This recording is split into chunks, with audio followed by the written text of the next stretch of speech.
Les damos la cordial bienvenida a todas y todos. La Casa de la Cultura Benjamín Carrillo Núcleo del Carchi da la apertura de este foro denominado El laicismo en la coyuntura actual.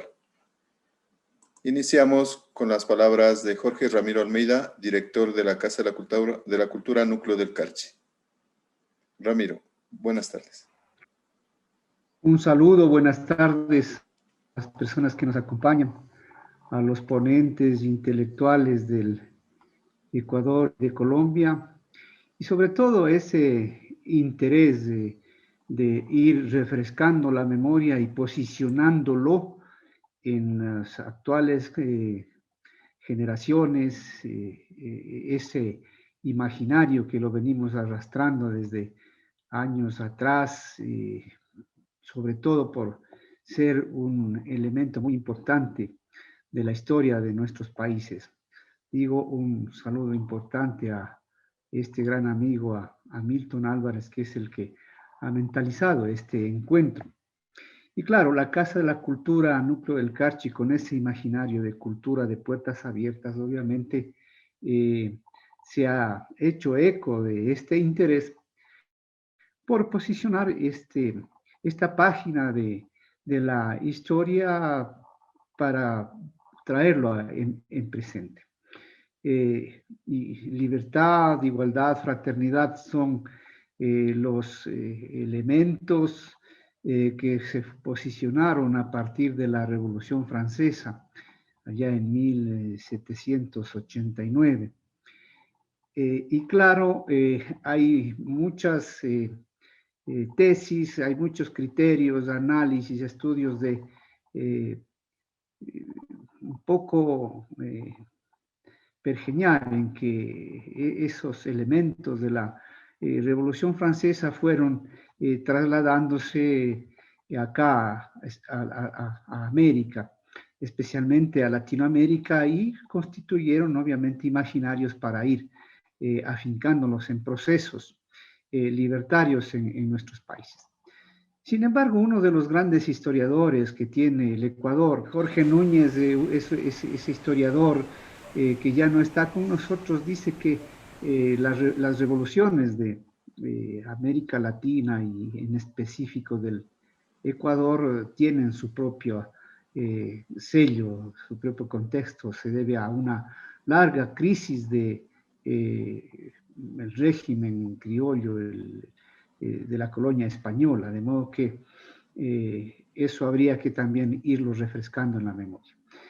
Sin embargo, nosotros sostenemos que de alguna manera esos imaginarios de libertad, igualdad, fraternidad constituyeron obviamente elementos que fueron abrazados por la revolución liberal, esa que se da en nuestros países un poco tardíamente, que sin embargo constituyen elementos que generan una nueva forma de gobernanza, de gobernabilidad.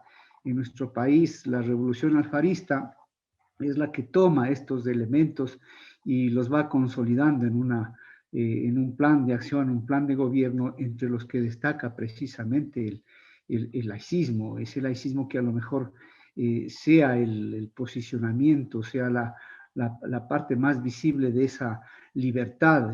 Se habla de la libertad de cultos, de la libertad de educación, de la libertad de prensa, en fin, esos elementos. Y claro, el laicismo, la parte más visible del laicismo es la separación de la Iglesia con el Estado y obviamente la educación laica, de lo cual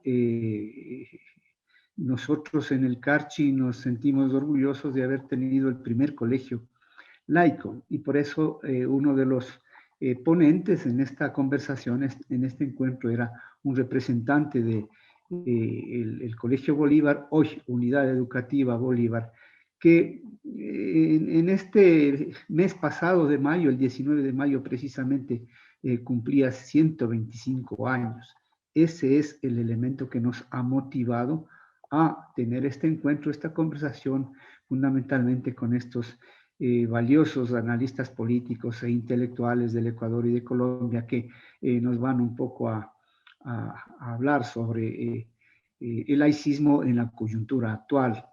Hay un enorme interés de ir posicionando precisamente esta forma de educación en la cual no exista ese, diría yo, esa intromisión, si se quiere, de formas que no están a tono con los momentos actuales, es decir, mantener una educación que básicamente el Estado, lejos de la incidencia de la iglesia o de la religión en este contexto, sea la que vaya también participando en este proceso. De modo que con estas palabras, dándoles la bienvenida y agradeciéndoles a los panelistas, pues nuevamente les decimos que este conversatorio pues es un aporte muy valioso para el momento actual. Muchas gracias por estar con nosotros. Gracias a Ramiro Almeida, director de la Casa de la Cultura Núcleo del Carchi.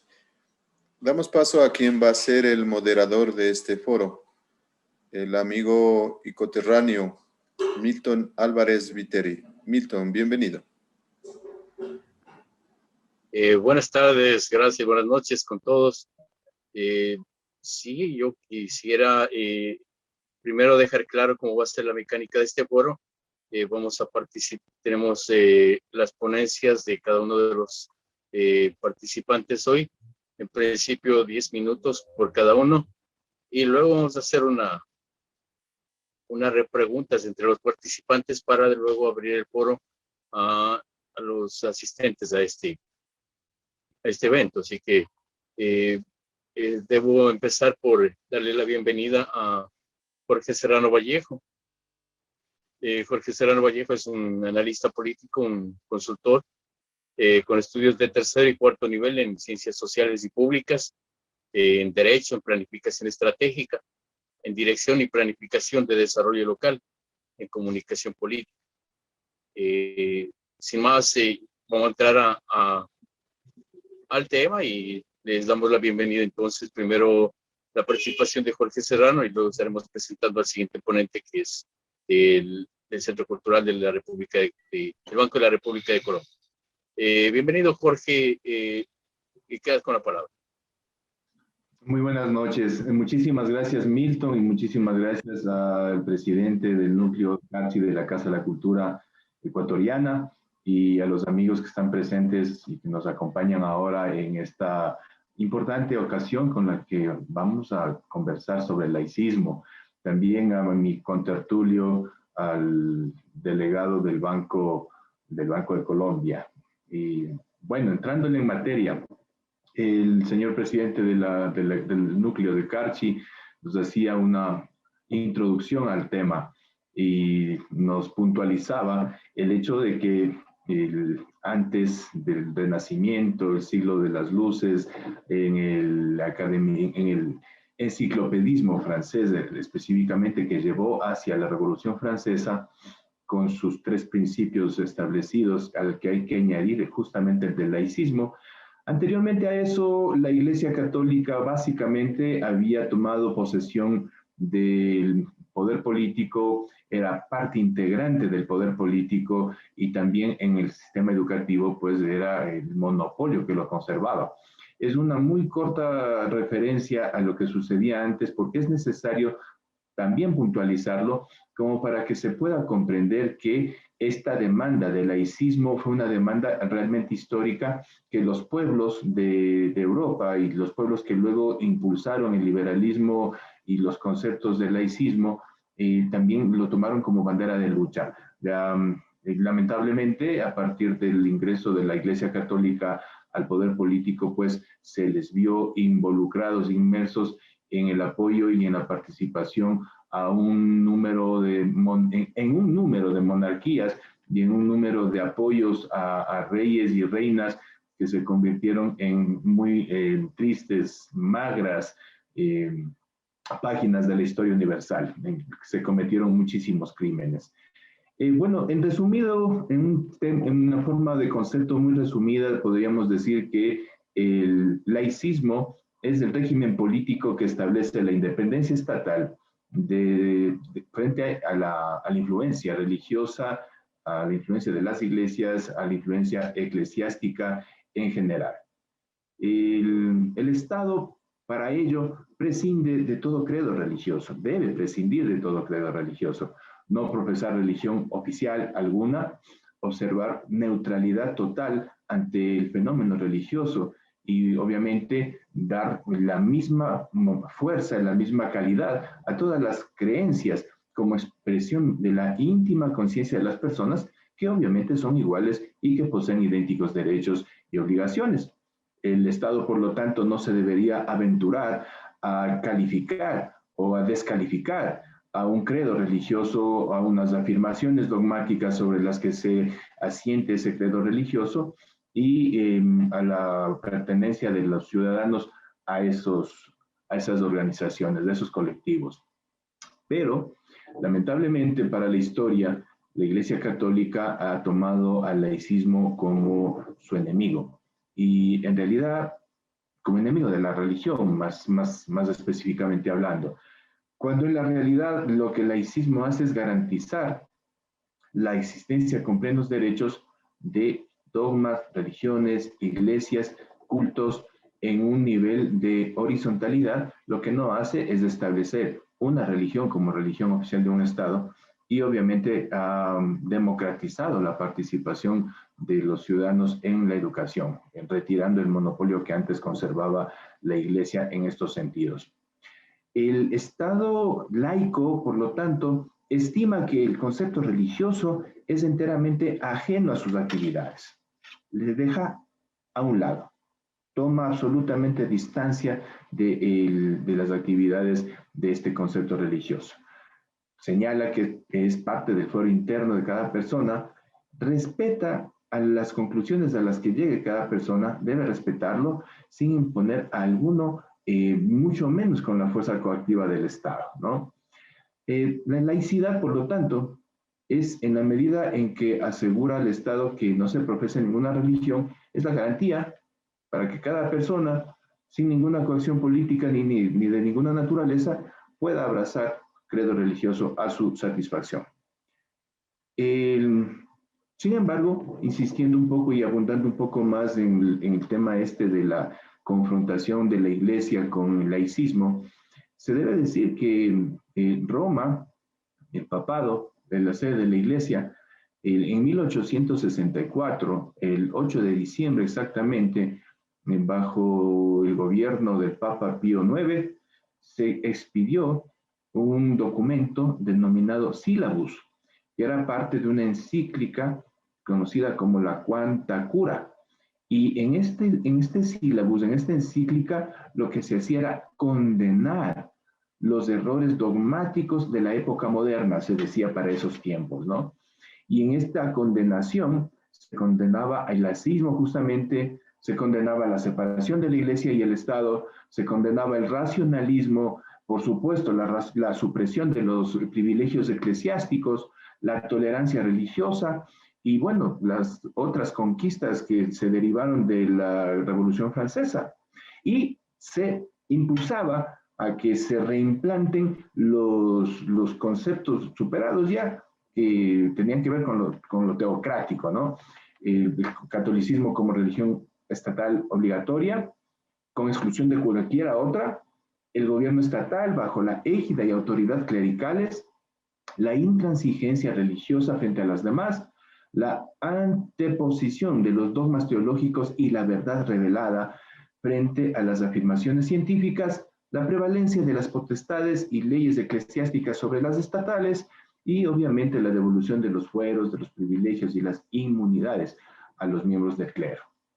Este sílabus además contenía un listado de 80 errores teológicos condenables, entre ellos el panteísmo, o sea, la creencia en que en el universo todo es Dios, el naturalismo, el racionalismo, el indiferentismo, que le llamaban ellos como esa despreocupación por toda doctrina religiosa, el latitudinarismo, que esto procedía de la Iglesia anglicana del siglo III específicamente, que señalaba que hay salvación fuera de la Iglesia, rechazaban los dogmas, privilegiaban la razón y preconizaban además la tolerancia religiosa, preconizaban también el matrimonio civil, ¿no?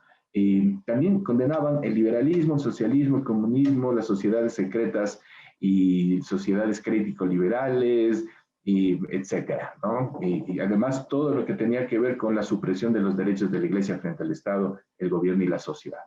Este punto es importante comprender, inclusive como para poderle dar razón a comprensión lógica, quiero decir, a lo que sucedió en Ecuador con la participación de la Iglesia en contra de la revolución liberal con Eloy Alfaro inclusive.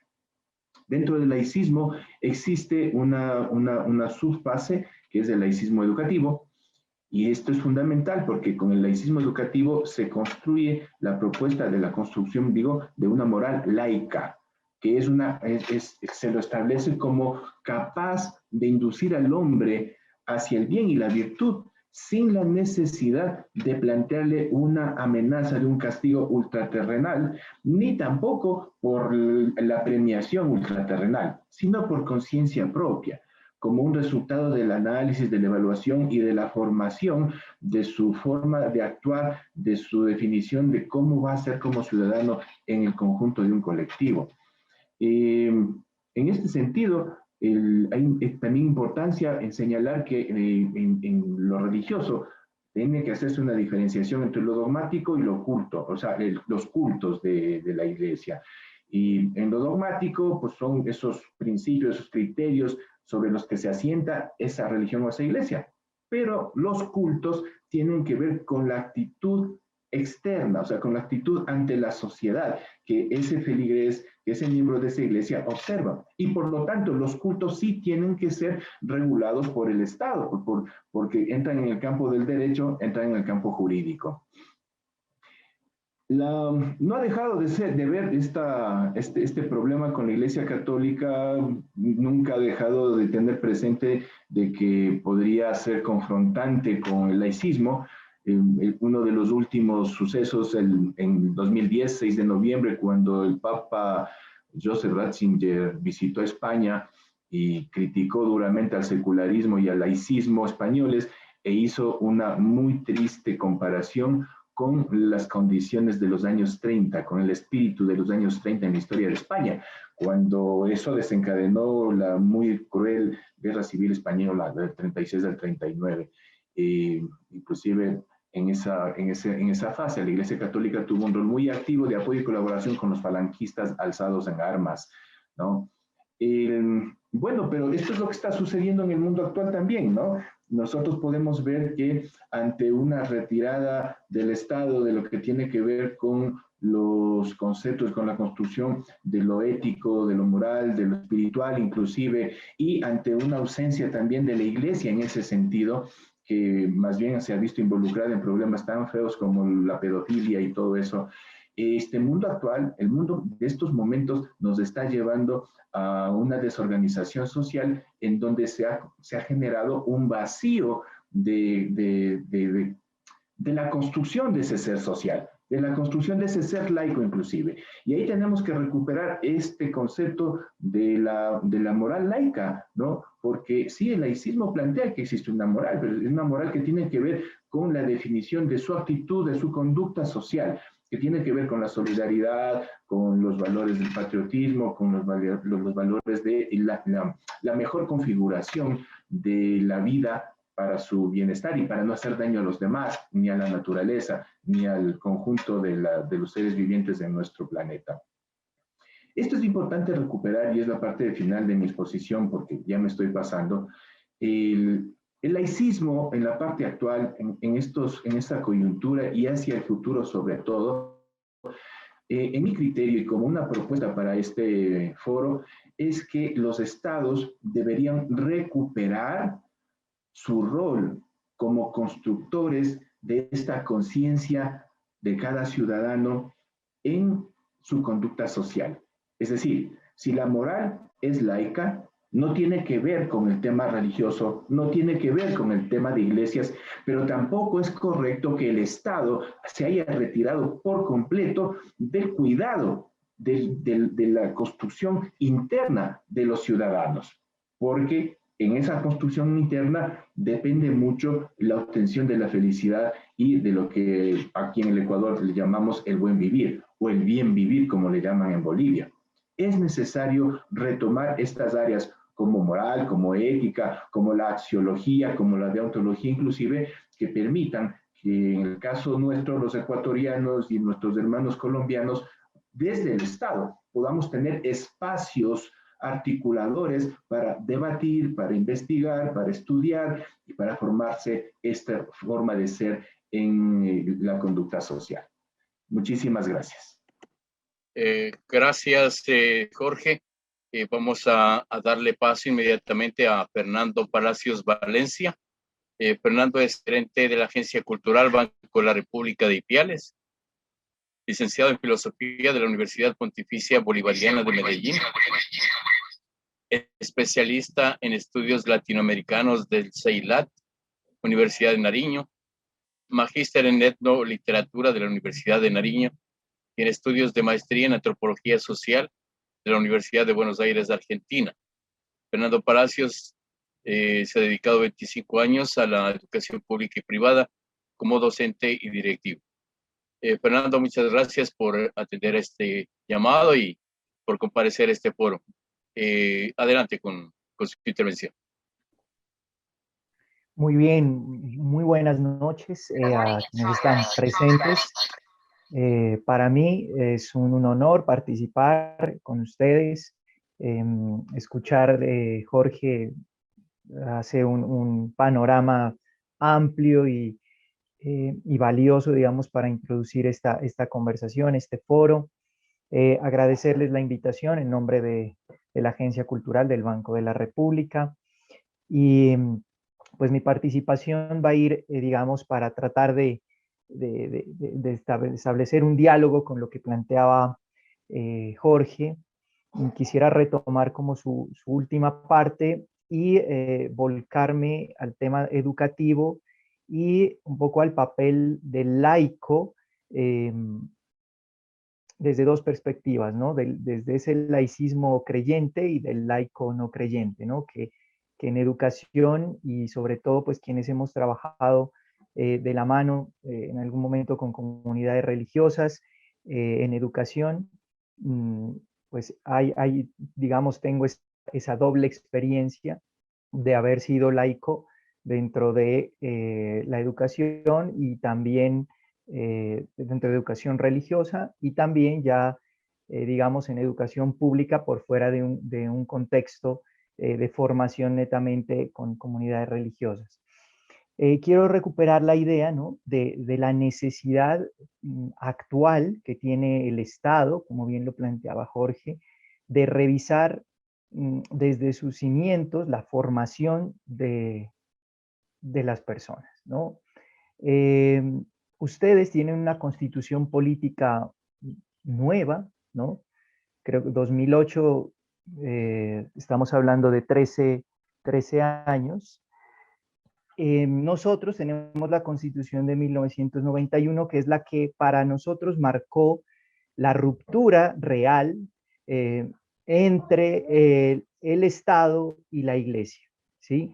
Si bien años atrás se venían haciendo alguna normatividad frente a eso, pero realmente nuestro Estado y la Constitución prácticamente lo consagraba así, Constitución que teníamos del siglo XIX, de finales del siglo XIX, consagraba un Estado que en su Constitución misma lo decía, dedicado al Sagrado Corazón de Jesús, en fin, o sea, la unión entre la Iglesia y el Estado en Colombia ha sido muy fuerte.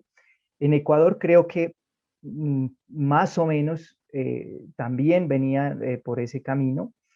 Y a partir de la Constitución nuestra en 1991, pues hay una propuesta de Estado muy distinta.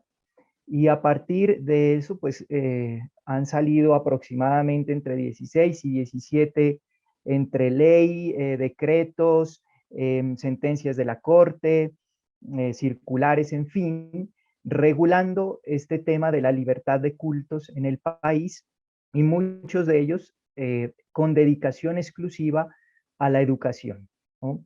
Entonces hemos visto cómo el Estado, como lo planteaba Jorge, ha ido haciendo una ruptura, ¿sí? Con la Iglesia, pero a la vez también con la Iglesia católica en sí, pero dentro de esa pluralidad, a la vez el Estado ha permitido ampliar el tema de lo religioso a, a otros grupos religiosos o a otros grupos de creyentes, a otros cultos distintos, para que ellos también puedan acceder de alguna manera a esos procesos de formación de los ciudadanos, ¿sí? Entonces aquí en Colombia, pues hay muchos colegios confesionales católicos, pero también hay muchos colegios con otras confesiones, ¿sí? En la relación estrecha de educación y Estado, en Colombia hay una normatividad que creo que en Ecuador está, y creo que ahorita en Ecuador hay un conflicto fuerte con los colegios fiscomisionales, ¿sí? En Colombia ese conflicto viene de hace, digamos, desde principios de este siglo, ¿sí? Cuando el Estado se da cuenta que hay mucha educación pública dirigida por comunidades religiosas. Y en las ciudades, yo vivo en la ciudad de Pasto, aquí hay muchos colegios que funcionan en edificios que pertenecen a comunidades religiosas, ¿no? Tanto comunidades religiosas masculinas como femeninas. Y es el Estado el que a través de un convenio paga a los maestros y también paga alguna parte representativa pues de la administración de esas instituciones. Entonces, digamos que el Estado ha ido recuperando de alguna manera a través de ciertos gobernantes y en ciertas provincias, acá le llamamos departamentos, de acuerdo a unas políticas públicas, ha habido una fuerte búsqueda de recuperar, digamos, esos espacios de educación pública que le pertenecen al Estado. La crítica que se ha establecido frente a esa búsqueda de recuperar a la educación pública y que no esté a manos de un tercero, sino a manos del Estado, la crítica que se hace es que no se ha hecho con el afán de cultivar esa libertad de culto, sino con un afán de aminorar los costos económicos, ¿sí? Entonces, esta ha sido como la crítica fundamental, porque lo que se ha buscado es que los estudiantes que están en estas instituciones migren a instituciones públicas, se habiliten cupos en instituciones públicas y el Estado así se libera de pagar pues, dinero a las instituciones que manejan las comunidades religiosas. Entonces, digamos, no hay una propuesta en ese sentido. Y por otro lado, creo que en Ecuador pasa lo mismo. Hay lugares en Colombia muy apartados en los que el Estado no hace presencia y sí han hecho presencia comunidades religiosas, ¿sí? Y en esos lugares, no, digamos, la alternativa en términos educativos han sido las comunidades religiosas. En ese sentido, nosotros desde nuestra visión, digamos, del rol que tiene la transformación en la cultura como eje transformador, la reflexión que hemos venido haciendo desde la educación laica, ¿sí? Es poder ir volcándose hacia una visión más universal de la vivencia de los valores, como lo planteaba Jorge, porque existe una ética y una moral laica que puede beber evidentemente de la moral cristiana en la que pues nosotros durante más de 500 años hemos venido construyéndonos ontológica y epistemológicamente, ¿sí? Pero en el mundo pues hay otras reflexiones y esas otras reflexiones pues han llevado a que estas nuevas constituciones, la de nosotros del 91, la de ustedes del 2018, creo que renuevan esa visión y esa relación del Estado con los grupos confesionales y específicamente con la Iglesia Católica. Entonces, la pregunta que nos hacemos hoy es cómo llevar procesos de formación laicos pensando en la construcción de una nueva ciudadanía, ¿sí?, que esté sostenida por unos valores particulares, ¿sí?, y que esos valores también recuperen el ser propio y la ontología propia de nosotros como pueblo latinoamericano, ¿sí? Es decir, cuando, lo decía muy bien Jorge, o sea, todos esos valores europeos, incluida la religión, llegó acá, ¿no? Entonces, el intento valioso que están haciendo sobre todo los pueblos andinos, como Bolivia y ustedes que son referentes para nosotros, en el tema de recuperar ese pensamiento de nuestros pueblos originarios, que también están, y si ustedes han trabajado con comunidades indígenas, también están en lo que se llamó en un momento, o se sigue llamando el sincretismo religioso, ¿no? Vemos, por ejemplo, yo que he transitado mucho por Ecuador, ustedes saben, en el norte de Ecuador, pues hay una muy fuerte presencia, pues, de los grupos indígenas, y uno ve que hay ese sincretismo, ¿no? Es decir, va uno al ritual de limpieza, de sanación, y la parte religiosa está muy presente, ¿no?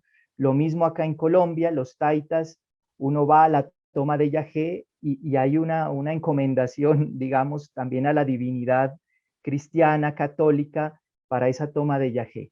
Entonces, el movimiento laico, desde la educación, debe tratar de buscar varias perspectivas morales, ¿sí?, universales fundamentalmente, y además de eso, el laico creyente, que creo que yo terminaré mi reflexión hacia allá, porque el laico no creyente tiene unos referentes universales que ya se los ha hablado desde la Revolución Francesa y ahora con las nuevas propuestas, digamos, no sé, con los que hemos leído, Adela Cortina, que tiene un programa, digamos, de perspectiva, de vivencia de valores contemporáneos muy clara.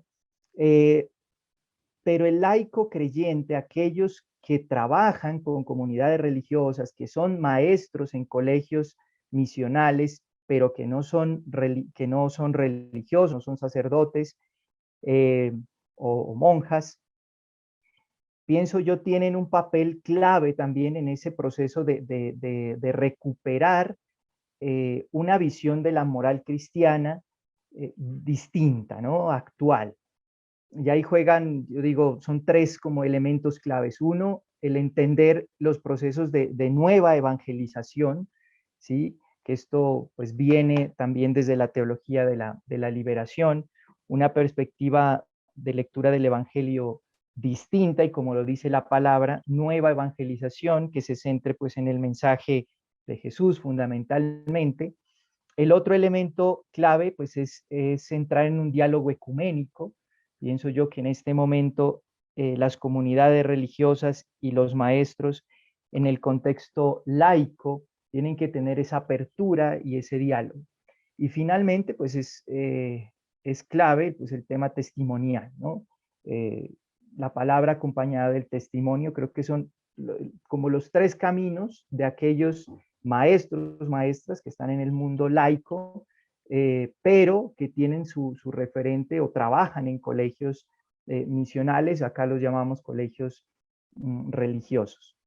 Entonces yo creo que lo que nos toca sentarnos a pensar a todos aquellos que estamos en función de la formación de los niños y los jóvenes en nuestros países, en nuestros colegios, en nuestras instituciones, es primero recuperar el valor transformador de la educación pensando en el tipo de ciudadano que necesitamos hoy, ¿sí? Y no quedarse solo con una visión de la educación como espacio de formación, sino ir hacia la transformación y una transformación que nos permita ir hacia una construcción de una nueva ciudadanía en diálogo con todos esos elementos, en un diálogo ecuménico, y también dentro de ese diálogo ecuménico que entren aquellos no creyentes que ustedes, si están en el mundo de la academia o también trabajan con chicos, pues cada vez hay unos cuestionamientos mucho más fuertes sobre las creencias en las que nosotros estuvimos formados. Eso podría compartirles. Yo creo que aquí hay una serie de elementos, ¿no?, muy ricos para conversar, pero también ya el tiempo ha pasado. Les agradezco por la invitación, por escucharme, y un abrazo de felicitación a todos los maestros directivos del primer colegio fiscal del Ecuador. Un gran abrazo de solidaridad para todos ustedes, y acá en la Agencia Cultural en Ipiales, las puertas abiertas para seguir conversando y desarrollando actividades de intercambio cultural. Gracias, Fernando. Máximo Gorki escribía en su libro La Madre que probablemente nos podemos vestir diferente, hablaremos distinto en algunos sectores, tendremos quizá hasta ciertas costumbres que no van a ser comunes, pero en los anhelos por una sociedad justa, una sociedad solidaria, equitativa, somos iguales. Particularmente en lo que tiene que ver con la frontera norte. La frontera es apenas una línea arbitraria que un montón de veces la hemos pasado por encima, tanto del lado de nuestros hermanos de Nariño como ustedes con relación a nosotros. Hace poco cumplíamos 50 años de la mayor revuelta de rebeldía del pueblo carchense contra el dictador Velasco Ibarra. Y ahí nuestros hermanos de Nariño nos recibieron a los compañeros que se habían sublevado contra el orden establecido y habían estado perseguidos. Eso ha ocurrido de ida y de vuelta. En el tema educación, decíamos que el Colegio Bolívar recibió a muchos ciudadanos de Nariño para darles su primera formación en educación media. Eso les valió de parte de la Iglesia retrógrada colombiana que los excomulguen. El obispo Federico González Suárez intercedió ante la Santa Sede para evitar que esa aberración se cumpla y consiguió revertir esa excomulgación. Entonces hay definitivamente muchas cosas comunes que ustedes nos han dejado ver en su intervención. Y para continuar con el foro, le vamos a pedir a Jorge que haga una interrogación, una pregunta a Fernando, y luego Fernando a Jorge. Así que empiezas tú, Jorge, adelante. Muchas gracias, claro. Saludos a Fernando. Importantísimas las reflexiones y la información que nos comenta desde el hermano país de Colombia. Trabajar con las comunidades de base y sobre todo ser laicos creyentes, que es una combinación, yo diría, muy importante para el mundo actual y para lo que vendrá. La pregunta ahí es entonces, a ver, si es que nosotros desde la concepción del laicismo estamos afirmando que se puede construir una moral laica que no tiene que ver con los dogmas, así como lo planteó José Ingenieros, que ninguna moral es dogmática, que tiene que ser el proceso constante y permanente de reflexión para el mejoramiento del ser humano y para el mejoramiento de su actuación dentro de la sociedad.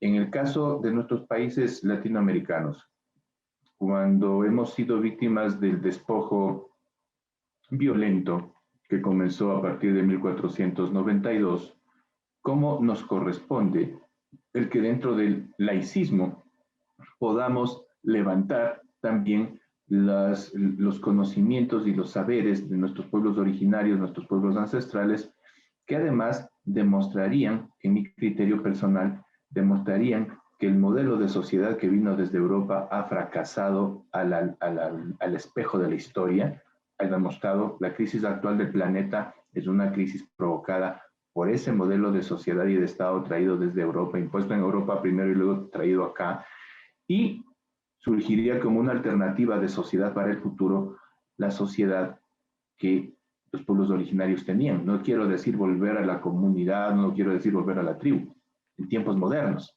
pero con criterios distintos. Por ejemplo, el sistema traído actualmente impulsa mucho el individualismo frente a lo que fue en aquellos tiempos el concepto de comunidad. En el caso de Colombia, Fernando, ¿cómo está eso? ¿Cómo podemos avanzar para que Latinoamérica presente una nueva cara y una nueva propuesta para el mundo?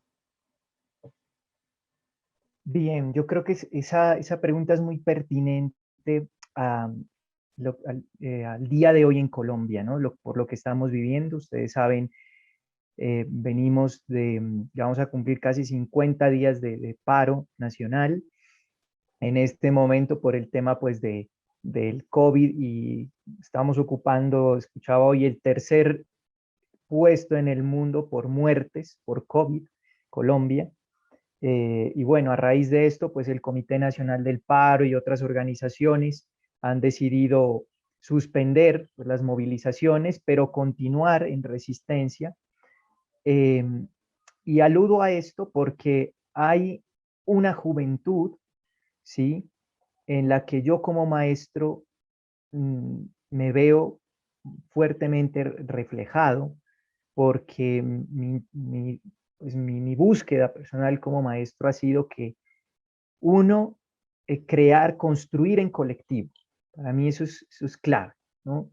Y donde he estado ha sido como lo fundamental, generar procesos de construcción de conocimiento, de construcción de saberes colectiva, atendiendo a esos saberes propios particulares de cada región. Es decir, Colombia, Ecuador, somos países de regiones, ¿no? No hay una unidad, digamos, en ese sentido. Somos regiones dispares en muchos aspectos. Y en Colombia, pues hay una disparidad mucho más grande tal vez que en Ecuador, en la parte cultural. Pero acá en el sur, fundamentalmente en el sur y un poco en la región andina, ha venido pisando fuerte el movimiento impulsado por académicos, pero sobre todo por los grupos étnicos. En Colombia hay en este momento, estamos alrededor de 70 grupos étnicos, con una riqueza de lenguas pues también enorme, aproximadamente 62, 63 lenguas vivas todavía, nuestros pueblos étnicos, y ellos vienen impulsando desde la educación la posibilidad de una educación propia, ¿no?, de la que muchos hemos ido aprendiendo y logrando entender que esa educación propia, si bien está pensada desde ellos, para ellos, en función de sus valores, de su moral, de la construcción de su pueblo y de mantener también y de crecer como comunidades, pero también hemos entendido que para nosotros hay un papel importante en la educación laica, y es reflexionar, precisamente hacer una revisión del por qué vivimos lo que vivimos hoy en Colombia. ¿De dónde viene eso? ¿Por qué no pudimos actuar antes? ¿Por qué no hemos actuado antes? Y muchos de nosotros sentimos una sana envidia por lo que han logrado hacer ustedes históricamente con sus gobernantes, ¿sí? Cómo han logrado unirse como sociedad, tanto los pueblos indígenas, los académicos y la sociedad en general, para, digámoslo así, sacar a un gobernante que no está haciendo bien su papel, y cómo en Colombia nunca hemos podido ni siquiera lograrlo, ¿no? En Colombia tuvimos un periodo de dictadura que fue una dictadura simulada, propiciada por los mismos partidos de gobierno liberal y conservador, y al contrario de lo que resultó en otros, como en Chile, en Argentina, pues que fue devastador, pero acá esta dictadura trajo progreso. Sí, eso es una cuestión, pues hay que hacer un análisis más de fondo, pero con Rojas Pinilla llegaron muchas cosas que no antes no tenían cabida. Por ejemplo, él trajo el voto para la mujer, la apertura a los medios de comunicación, un amplio desarrollo de vías, de infraestructura en salud, en educación, apoyo a la cultura, ¿no? Eso, es una cuestión bastante particular la dictadura, tanto así que después los colombianos votaron por el militar que supuestamente era el dictador, pero pasó algo y perdió las elecciones por un robo, ¿no? Entonces, les hago este recuento histórico y todo esto para, digamos, contextualizar el papel que nosotros tenemos que desarrollar hoy como formadores y como agentes culturales, como maestros, es pensar cómo rompemos esa visión de que lo de fuera es lo bueno, ¿sí? Y lo nuestro, lo local, tal vez no lo es tanto, ¿no? Y hacer esa ruptura, creo que hemos venido haciendo un trabajo progresivo en eso y las comunidades indígenas para nosotros han sido un referente en esos procesos de descolonizar, ¿sí? El saber, el sentir, el pensar, descolonizar nuestras maneras de ver el mundo y de relacionarnos. Y yo creo, para finalizar, que la tarea que tenemos como colombianos y como pueblo, sobre todo, pues mi referente acá es el sur, es ir volviendo la mirada sobre aquellas cosas de nuestros pueblos originarios que pueden convertirse en elementos para construir esa nueva ciudadanía en función de unos valores que tomen distancia de ese marcaje que nos hizo Europa como raza, entre comillas, inferior, ¿no? Entonces, es ir posibilitando que estos nuevos jóvenes, y los vemos en las calles, peleando ahora ellos por lo que de pronto mi generación no logró. Y vemos que en ese despertar tienen muchísimo que ver esas ideas no laicas, perdón, no eclesiales, y que hay un movimiento laical muy fuerte, y que la iglesia incluso está apoyando también eso, porque la iglesia ha despertado también, ya ha buscado otras alternativas y otra visión de construir ciudadanía en este país. Eso, gracias.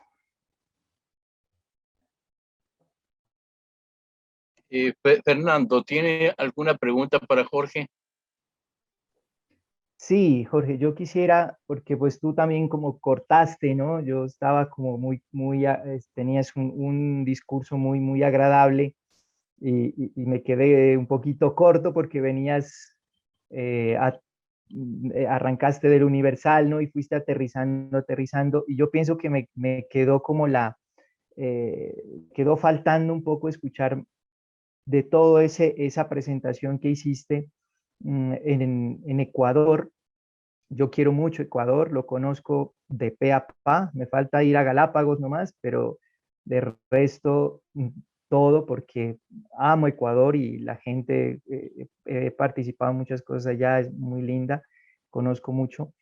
Y me gustaría que como que termines o que cierres como todo eso que venías diciendo, a aterrizarlo a la realidad en Ecuador, ¿no? Es decir, Ecuador, al igual que Colombia, somos pueblos multiétnicos, ¿no? Hay una pluralidad inmensa, y en esa pluralidad inmensa, cómo conjuntarnos, cómo hacer equipo precisamente para lo que tú venías planteando, ¿no? De que el Estado recupere ese rol de formación, y cómo todo ese movimiento multiétnico del Ecuador también va permeando la educación, ¿no? De los niños y jóvenes, que para mí ahí está la clave de la transformación de nuestras sociedades.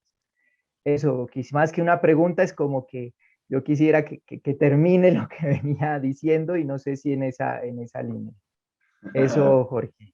Muchísimas gracias, Fernando. Bueno, sí, en realidad sí, tuve que reducir la presentación que estaba preparada, los puntos de la intervención, porque ya cuando me di cuenta de cuánto tiempo había recorrido, ya estaba pasándome más de 2 minutos y medio del tiempo. Te agradezco mucho por brindarme la oportunidad de continuar con el texto. Sí, el tema del laicismo y el tema de la posición de la iglesia, de las iglesias en la actualidad, digamos, en este tema, la mayoría de gente lo ve como allá en el tiempo de la Revolución Francesa, en el caso de Ecuador, allá por los 1895 y la primera década de 1900, la Revolución Liberal, y como si es que esto fuera ya una etapa del pasado. Y no es así, no es así. Esta complicación entre laicismo e iglesia se mantiene todavía.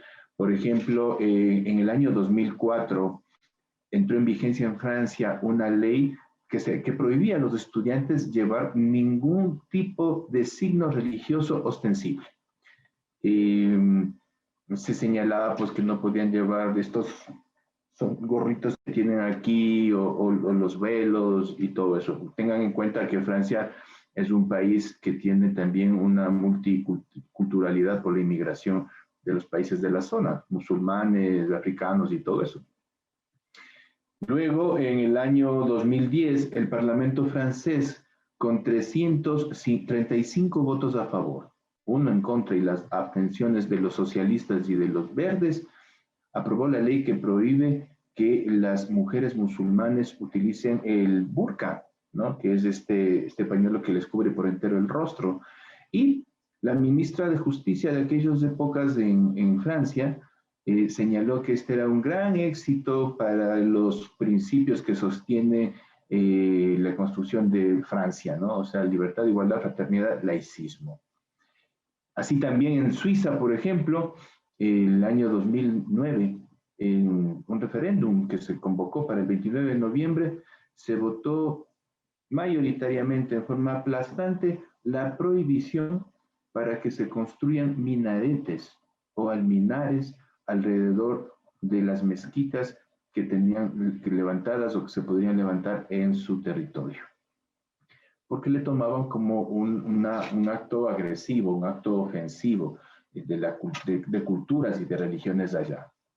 Tenemos que tomar en cuenta que todos los presidentes norteamericanos han jurado sobre la Biblia y han tenido que jurar la lealtad no solamente al marco jurídico de su país y de sus compromisos de campaña, sino ante la Biblia. Y eso inclusive ha traído que en el año de 1956 el Congreso Federal acuñara como la frase que identifica al Estado norteamericano, la famosa frase "In God we trust", o sea, en Dios nosotros creemos.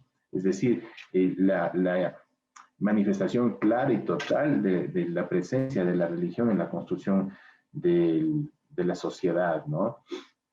Pero esto se choca fuertemente, digo yo, en este punto, cuando el laicismo ha sido enfrentado por la Iglesia y cuando la respuesta del Estado ha sido, ok, entonces nosotros ponemos las barreras y los límites en lo que tiene que ver la religión y las iglesias.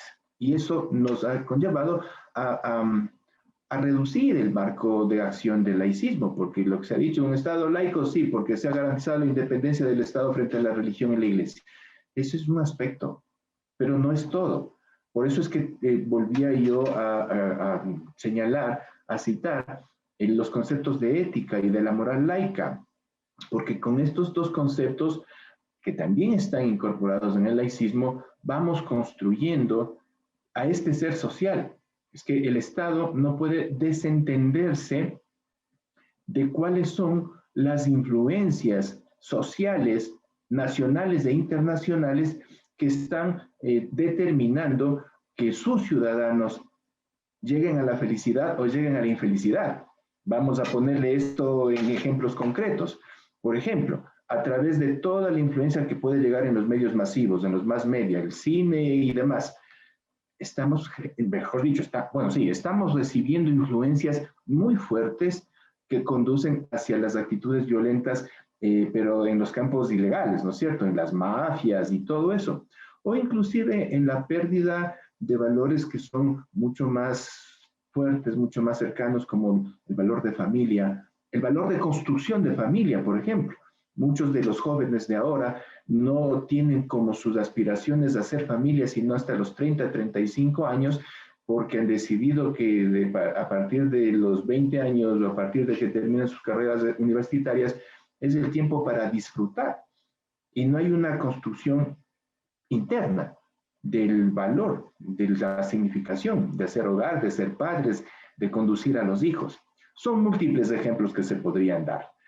Esto también nos lleva a pensar en nuestras comunidades, en nuestros pueblos ancestrales originarios, como decía al inicio, y obviamente ahí sí se ve, en el caso ecuatoriano, el choque total con la construcción de la sociedad occidental, porque la sociedad occidental sí tiene entre sus principios el individualismo. Es la responsabilidad absoluta del individuo en el éxito o fracaso de su vida, y el dejar hacer y el dejar pasar en la economía, el famoso liberalismo o neoliberalismo que ellos propugnan. Las comunidades, nuestros pueblos ancestrales, en el caso de Ecuador y de toda Latinoamérica, en realidad, son pueblos que son más bien comunitarios, ¿no? Son comunitaristas, que consolidan el valor de la vida en común, no solo de la familia y del conjunto de familias que hacen un núcleo familiar, sino en general de su construcción de sociedad. Realmente yo creo que este es un elemento que hay que ponerle mucha atención y que son ellos los que tienen que ahora venir a enseñarnos desde los aspectos más fundamentales de su pensamiento, de su cultura, cómo es que ellos ven el mundo, cómo es que ellos interpretan la naturaleza y cómo es que ellos ven a los otros seres humanos. Decía yo en la anterior intervención que el planteamiento no es regresar antes de 1492, no porque haya estado mal, yo creo que ahí vivían mejor que ahora, es simplemente porque eso es imposible hacerlo ahora, pero lo que hay que hacer es construir las propuestas para que esta sociedad actual, la sociedad occidental y la sociedad general del mundo actual sea transformada en una sociedad que nos genera niveles de supervivencia, que conserva a la naturaleza, que redefina lo que es el progreso. Recordemos también que hay toda una teoría ahora que está en boga, que es el retroprogreso, que cuestiona este paradigma de progreso que es llenar de cemento a los parajes que antes eran verdes, construir enormes edificios, llenar de maquinaria, llenar de contaminación, llenar de enfermedades y todos los males que tenemos en la sociedad actual, y que cuestiona y que pide redefinir lo que nosotros entendemos por progreso. Imagínense ustedes que en ciudades de nuestro país, de Ecuador, como en Cuenca, como en Cotacachi, resulta ser que los jubilados del hemisferio norte, europeos y norteamericanos, están viniendo a comprar propiedades para vivir aquí en las zonas más rurales de estas poblaciones, porque les fascina vivir y llegar a tener una vida de reencuentro con la naturaleza. Entonces sí, estamos en una etapa de redefinición de qué mismo es lo que queremos como sociedad humana.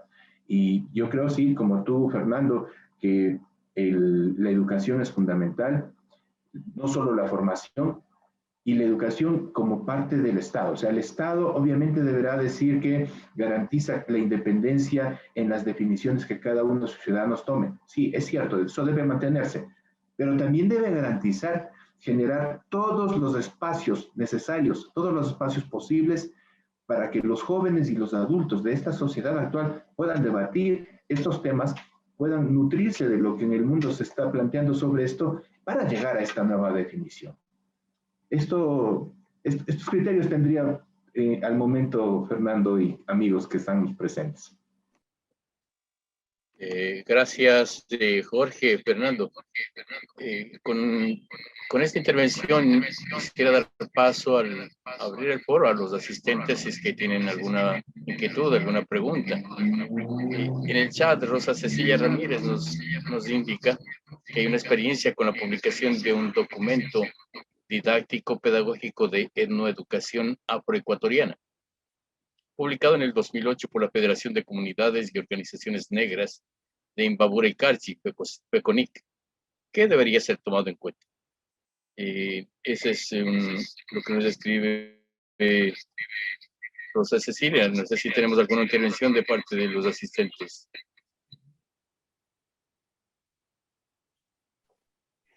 Sí, yo cuando leí a Rosa Cecilia agradecerle esta participación y esta alusión, ¿no? Colombia y Ecuador compartimos también una herencia africana, ¿sí? Y de hecho hay una comunicación entre nuestras costas pacíficas muy, muy fuerte en ese sentido, ¿no? Aquí en Colombia también hay una legislación a raíz de la Constitución del 91 y después en el tema educativo, y posteriormente pues hay varias legislación sobre la etnoeducación afrocolombiana y también se han convertido en referente mm, para aquellos, digamos, que no somos, no tenemos esta ascendencia cultural y creo que tenemos mucho que aprender también y de ahí va mi volver sobre esa idea de establecer unos diálogos más amplios, ¿no? Y ya lo decía Jorge también, o sea, estas comunidades tienen que hablarnos también, y no solo en términos digamos, un poco lo que yo he hablado con algunos gobernadores de los cabildos acá, no solo es pedirles ellos al Estado cosas, sino también ellos replicar ese mensaje, tanto las comunidades negras en Colombia como las comunidades indígenas, replicar ese mensaje y tratar de ampliarlo. El Estado lo ha hecho, ¿no? En términos educativos, por ejemplo, hay una cátedra, ¿no? Una cátedra que no es obligatoria, pero que está ahí, que es una cátedra de afrocolombianidad, ¿sí? Y en términos de legislación educativa, pues hay una apertura en ese sentido, en educación pública, pues de atender a la población indígena que está en colegios que no son indígenas, desde un enfoque pues diferencial y atendiendo a la diversidad, eh, a, sus, a sus usos, costumbres, etcétera, ¿no? Pero pienso yo, Rosa Cecilia, que ese referente que tú nos estás poniendo ahí es clave y es clave que eso no se, yo lo que digo, lo que construyen los grupos étnicos no puede quedarse para ellos, ¿no?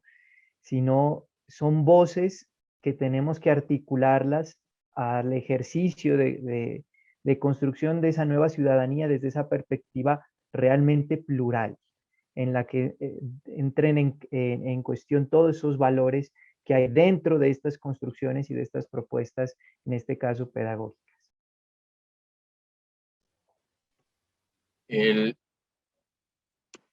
buen vivir en el Ecuador planteaba la unidad en la diversidad, precisamente.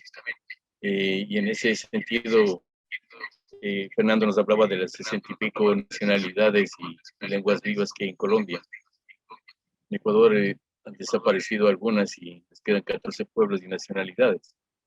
En esa perspectiva se plantea precisamente la necesidad de construir, hablamos del mismo caso tanto en Colombia como en Ecuador, una ciudadanía que esté unida en objetivos nacionales desde su diversidad, ¿no? Reconociendo sus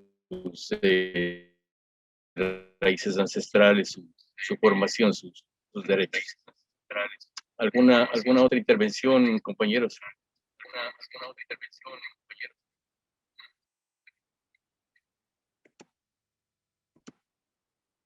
Vamos a agradecer infinito a Jorge Serrano Vallejo, a Fernando Palacios Valencia por sus intervenciones, por su participación. Es, creo que un aporte definitivo, importantísimo en el enfoque de estos temas que tienen que ver con derechos de nuestros pueblos que no pueden, que son irrenunciables, que necesitamos seguirlos trabajando como un sustento, como un derecho humano además, y que nos permita exigir a los gobernantes que quieran que ellos sean, para que no nos vean como clientes, sino como ciudadanos con derechos. Voy a dejar con la palabra a nuestro director de la Casa de la Cultura Núcleo del Carchi para las palabras finales de este foro. Sin duda, este ha sido un aporte bastante trascendente en el momento respecto de refrescar el laicismo, el objetivo, el por qué en estos días necesitamos recuperar precisamente el laicismo, trayéndolo a la contemporaneidad, ¿no? Nosotros nos hemos reconocido como pueblos multiculturales, multiétnicos, tanto en Ecuador, en Colombia y en el contexto latinoamericano. De modo que habría que recuperar estos elementos y, como digo, traerlos a la contemporaneidad. Me ha parecido muy interesante las dos intervenciones de los invitados, tienen mucha claridad y es un aporte muy fresco respecto de cómo en los momentos nuestras sociedades debemos seguir pensando en el laicismo, no solamente desde el Estado, sino también desde nuestras individualidades. De modo que nosotros como institución adquirimos el compromiso de decodificar estas intervenciones, llevarlas al escrito, se las enviaremos a ustedes, por eso rogaría que nos pongan en el chat los correos electrónicos para que las revisen y proceder con una publicación, porque sin duda este es un gran aporte. Y nuevamente un abrazo, un agradecimiento y nos encontraremos nuevamente porque sin duda los aportes que ustedes han hecho han sido muy positivos. Gracias a quienes nos han acompañado también en este encuentro y el día de mañana lo estaremos replicando en nuestras redes sociales del Núcleo del Carchi de la Casa de la Cultura. Un gran abrazo. Muchísimas gracias. Gracias. Igualmente, muchas gracias. Que tengan una linda noche. Gracias a todos y todas por su participación.